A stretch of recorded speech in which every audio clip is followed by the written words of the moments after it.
Ang tune-up game kami, yung isa sa Converge, natalo kami pero okay naman, no? I think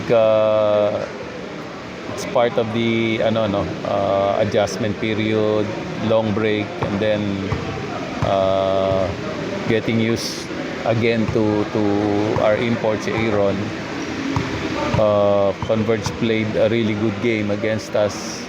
Then itong sa Macau, mukhang hindi pa sila kompleto at mukhang hindi pa sila nakakapag-practice ng gusto mo. They just got together, So but at least it's it's a good way to get out of our regular practice routine and play games.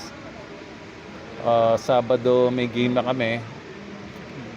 It's a different format ngayon, no? You're only playing teams within your group twice, and then yung quarters best of 5, semis best of 5, finals best of 7. So ang importante rito siguro yung makabalik yung mga makabalik yung mga injured players namin. Na-miss namin talaga nung last conference. Si Luis is already playing, no? He's already there. Si Stanley and Felix na lang hinintay namin. I think they can come in this conference, but towards the middle of the conference na siguro, no? Not right away. So yun lang importante, no? We're very happy with our import, with our lineup. Meron pa kaming konting inaayos dun sa mga kontrata ni Mamu tsaka ni Andre. Pero I'm hopeful that we can settle those in the next few days or weeks at the most, no? Pero because of the automatic automatic extension that the league allows, wala namang problema for this conference, no? So yun lang siguro. Malaking bagay yung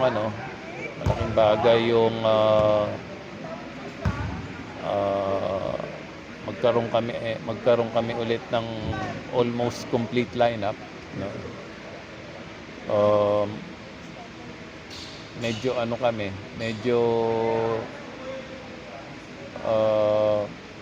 nung last conference series namin sa Ginebra, no, we thought we gave a good battle in the elimination round. In the semifinal round. Pero konti na lang tingin namin konti na lang makaka-breakthrough na kami. So we'll be very patient. We will work harder.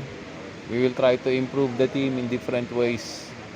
So tignan natin kung ano mangyayari this conference.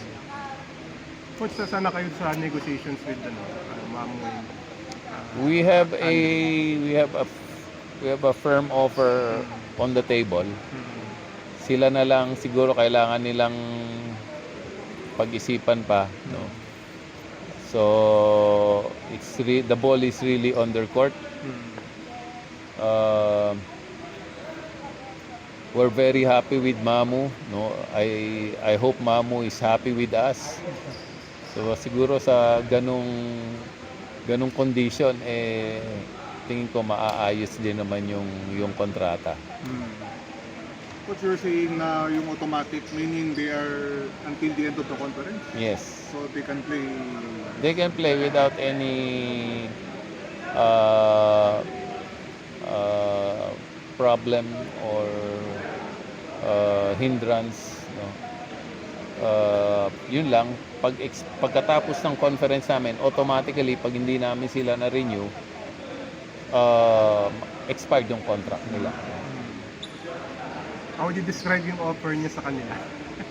I think it's very it's very fair, no? It's also it's a 3-year contract, so that's also something na they're fairly secured, no, doon sa term ng contract. It's really up to them na lang. No? Mahal namin si Mamu, no? Mahal namin yung time we spent together, no? Na tingin namin nakinabang siya sa amin, nakinabang kami sa kanya. So hindi naman siya argabyado doon sa proposal. So siguro pinag-iisipan na nila ngayon yun. Same goes with Andre, 3 years din? Or... Hindi, si Andre, hindi pa na ano yung details ng kanya. No, hindi pa na straighten out. Kasi yun nga, we have the next 4 to 5 months to still be able to do that. Hindi naman siya distraction. I don't think so. They're very professional. No, the way they play is the way they play, whether they have a long-term contract or not. Maayos yung treatment nila sa trabaho nila. That's also one thing na appreciate namin. They're very high character players. We're not worried about them being distracted or being demoralized just because they still don't have a long-term contract. But kasi yung conference should be using FIBA rules ba or purely except spouse? Ano ba yung FIBA discussion rules dun sa inyo? Alam mo, okay naman yung FIBA rules no? Pero I think maninibago mga teams, no? Maninibago yung mga teams doon sa FIBA rules. I still think na merong mga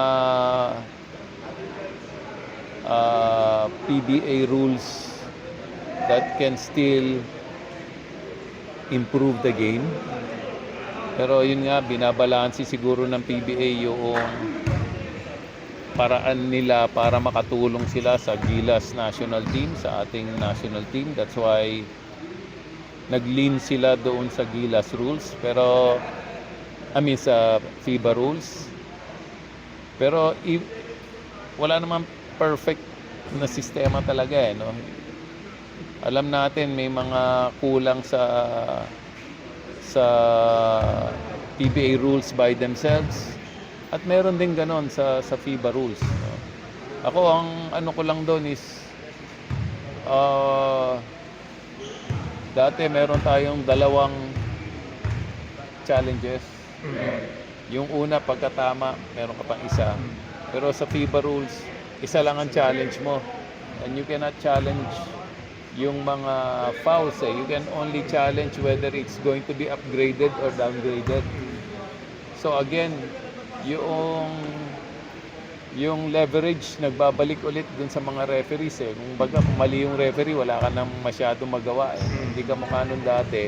Pag nagkamali yung referee, ang feeling mo as a coach, meron kang remedy, no? Mababawasan yung remedy pagdating ng FIBA rules. Alam mo naman sa aming mga coaches, napaka-importante nun na you feel you have some control over the officiating. Mawawala ngayon yun or malaking mababawas ngayon yun. Ako yun yung ano ko, no, yun yung apprehension ko going back to FIBA rules. Siguro later on, pwede rin nilang pag-aralan, no? Yes, FIBA rules. Pero baka another 20 or 30% pwede pa rin natin i-hybrid no? Ano ba yun talagang makakatulong sa Gilas? Kasi nakikita natin yung Gilas team natin ngayon, kalahati naman nun lang ang naglalaro sa sa PBA no? Yung kalahati abroad naglalaro So they also applying maybe FIBA rules where they're playing. So you're actually adjusting the rules of the whole league, no? Which is 12 teams or 13 teams including the guest team, which may amount to almost 200 players, no? But only 6 of those 200 players are really benefiting because those 6 are the Gilas players, no? So yun yung ano ko, paano natin babalansihin yun, ano?